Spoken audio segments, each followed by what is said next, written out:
बिस्मिल्लाहिर्रहमानिर्रहीम। अस्सलाम वालेकुम। Welcome back to my YouTube channel. Dear students, as you know, we study chapter number 2, class 9, biodiversity. Today our topic is kingdom Plantae. Recently we study kingdom Protista, kingdom Fungi and kingdom Monera, are also called kingdom Prokaryotes. अच्छा, last time dear students हमने ये 3 kingdom study किए थे। आज हम इसके बाद इससे नेक्स्ट जो किंगडम है, किंगडम प्लांटी और एनिमेलिया, जो 2 रहते थे, इनको हम आज स्टडी करेंगे और साथ में हम वायरस का स्टेटस भी देखेंगे। तो डियर स्टूडेंट्स, किंगडम प्लांटी की अगर हम प्रॉपर्टीज की बात करते हैं तो किंगडम प्लांटी के अंदर जो पाए जाने वाले ऑर्गेनिजम्स हैं ये मोस्टली यूकैरियोट्स हैं और इसके साथ साथ ये क्या है, मल्टी सेलुलर ऑर्गेनिजम्स हैं। मल्टी सेलुलर ऑर्गेनिज्म से मुराद ये है कि ऐसे जानदार जिनके अंदर काफी ज्यादा सेल्स मौजूद होते हैं। और अगर हम इनकी सेल वाल की बात करते हैं तो इनकी जो सेल वाल है प्लांट्स की, प्लांटी का मतलब प्लांट से आपने याद रखना है, तो इनकी जो सेल वाल है वो सेलुलोज की बनी होती है। अच्छा, फिर नेक्स्ट अगर हम अगली प्रॉपर्टी की बात करते हैं तो जैसे कि हमने कहा कि मल्टी सेलुलर और ऑर्गेनिजम्स हैं, यूकैरियोट्स, और इसके साथ साथ ये क्या होते हैं, ऑटोट्रॉफ्स होते हैं। डियर स्टूडेंट्स, ऑटोट्रॉफ्स का मतलब होता है ऐसे जानदार जो अपनी खुराक खुद तैयार कर सकें। अब ये अपनी खुराक खुद तैयार कौन से प्रोसेस के थ्रू करते हैं? एज यू नो कि इनके अंदर एक प्रोसेस होता है और इस प्रोसेस को हम फोटोसिंथेसिस का नाम देते हैं। और फर्दर हम अगर अब बात करें तो इसमें मल्टी सेक्स ऑर्गन्स मौजूद होते हैं। इसमें सेक्सुअल रिप्रोडक्शन भी होती है और एसेक्सुअल रिप्रोडक्शन भी होती है। सेक्सुअल रिप्रोडक्शन के नतीजे में ये फर्दर आगे चल के क्या बनाएंगे, एम्ब्रियो को बनाएंगे। और एसेक्सुअल रिप्रोडक्शन की बात करें तो वो इनके कुछ पार्ट्स के अंदर है जिनको हम वेजिटेटिव पार्ट का नाम देते हैं। तो जो इनके वेजिटेटिव पार्ट्स होते हैं इनके अंदर एसेक्सुअल रिप्रोडक्शन होती है। डियर स्टूडेंट्स, वेजिटेटिव पार्ट्स कौन से होते हैं? ये वो, आप वेजिटेबल से इसको याद रखें कि मतलब पौधे के वो हिस्से जिनको हम एज अ फूड के तौर पर, वेजिटेबल के तौर पर, सब्जी के तौर पर खा सकते हैं। मोस्टली जैसे पत्ते हो गए, इनके कुछ की रूट्स भी हम खाते हैं, कुछ का तना खाते हैं।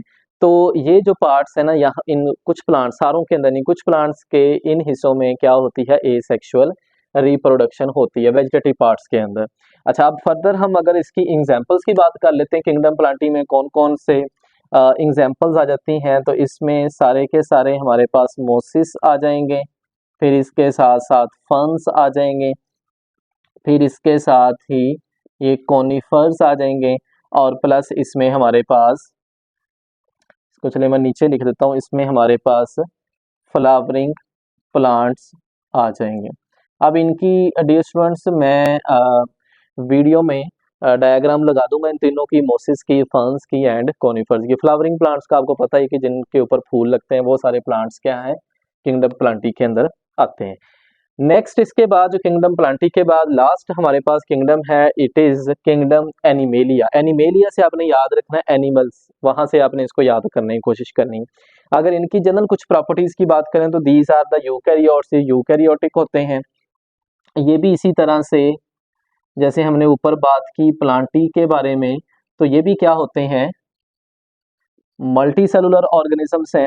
और इसके साथ साथ ये क्या है, हेट्रोट्रॉफ्स हैं। अब डियर स्टूडेंट्स, ऊपर वाला जो था किंगडम एनिमेलिया, इधर हमने बात की थी कि ये ऑटोट्रॉफ्स होते हैं, जबकि ये क्या हैं, हेट्रोट्रॉफ्स। अब डियर स्टूडेंट्स, हेट्रोट्रॉफ्स ऐसे जानदार होते हैं जो अपनी खुराक खुद तैयार नहीं कर सकते, बल्कि बनी बनाई जो खुराक है, जैसे पौधों ने बनाई है या मोसिस फर्न्स में से किसी ने बनाई, तो उसको बनी बनाई खुराक को ये क्या करेंगे, यूज करेंगे। अच्छा, एक तरीका फिर और जो डिफरेंट है, जैसे कि इधर हमने कहा कि इनके अंदर क्या होती है, हेटरोट्रॉफ्स अंदर फोटोसिंथेसिस होती है, सॉरी ऑटोट्रॉफ्स हैं तो फोटोसिंथेसिस। अब ये हेटरोट्रॉफ्स हैं तो इनमें इंजेक्शन का प्रोसेस होता है। अब मतलब इनमें जो फूड को इनटेक करने का जो प्रोसेस है वो कौन सा है, इंजेक्शन।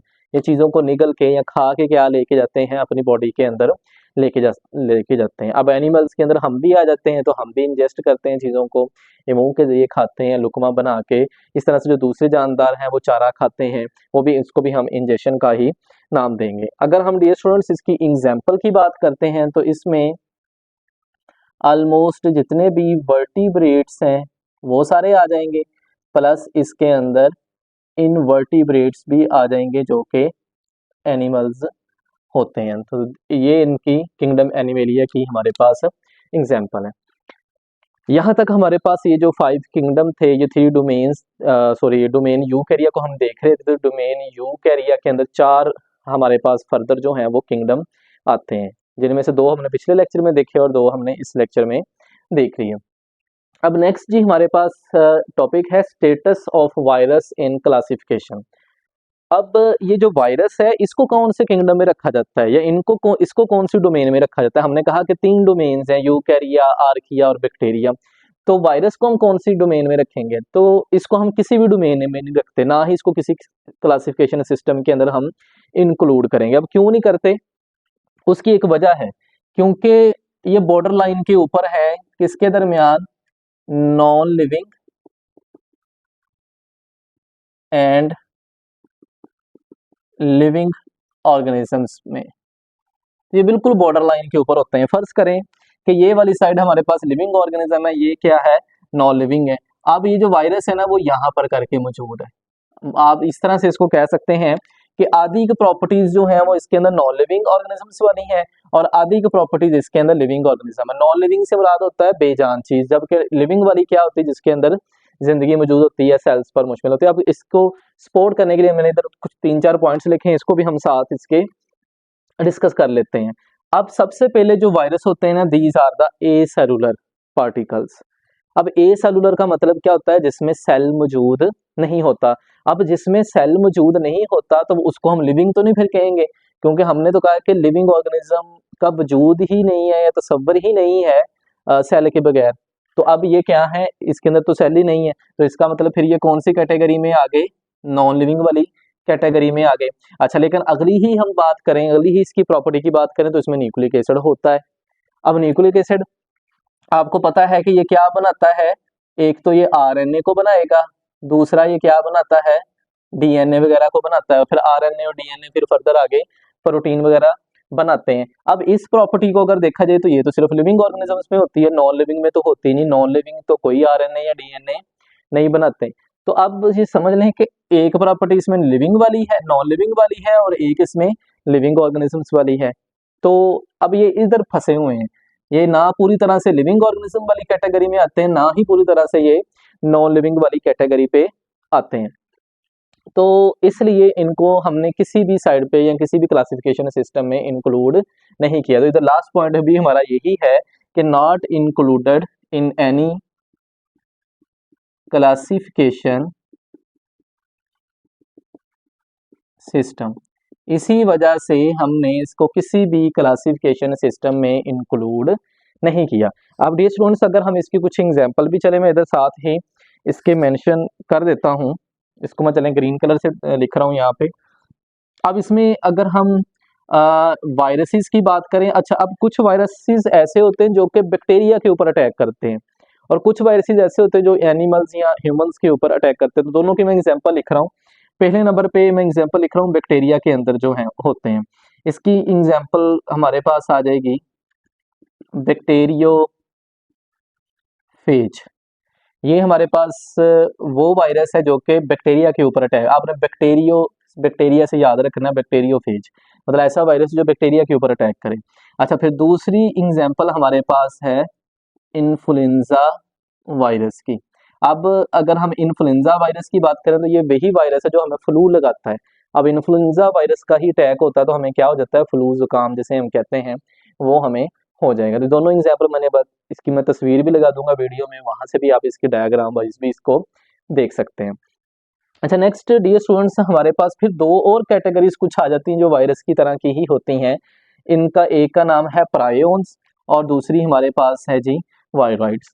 अब इन दोनों में क्या डिफरेंस है, 1 बाय 1 हम देखते हैं। सबसे पहले P for prions and P for protein.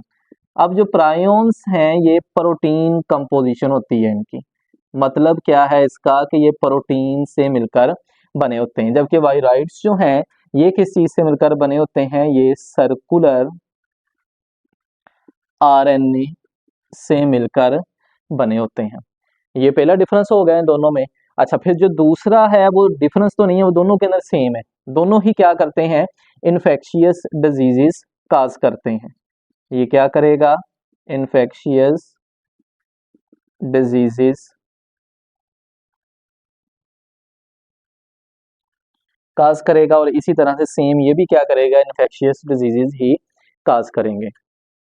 अच्छा, फिर अगर प्लांट्स की बात करें कि प्लांट्स के अंदर ये इन्फेक्शियस डिजीजेस काज करते हैं, और इसके साथ साथ ये एक और बीमारी काज करते हैं, इट इज द कैंसर। तो ये कैंसर की भी वजह बनते हैं दोनों ही। तो जस्ट ये पहली लाइन आप कह लें, या पहला पॉइंट जो है, ये हमारे पास इन दोनों के दरमियान डिफरेंस है। बाकी जो चीजें हैं वो क्या है, इन दोनों में सेम ही है। तो ये भी प्रायोन्स और वाइराइड्स, इनको भी किसी क्लासिफिकेशन सिस्टम में नहीं रखा गया, क्योंकि इनका भी कंफर्म नहीं है कि ये पूरी तरह से लिविंग है या नॉन लिविंग्स हैं। तो अब तीन चीजें हो गई, एक वायरस, दूसरा प्रायोन, तीसरी वाइराइड्स, इनको किसी भी क्लासिफिकेशन सिस्टम में इंक्लूड नहीं किया गया। उम्मीद है आपको आज के टॉपिक की समझ आई होगी। मिलते हैं नेक्स्ट लेक्चर में, तब तक के लिए stay connected. Thank you and Allah Hafiz.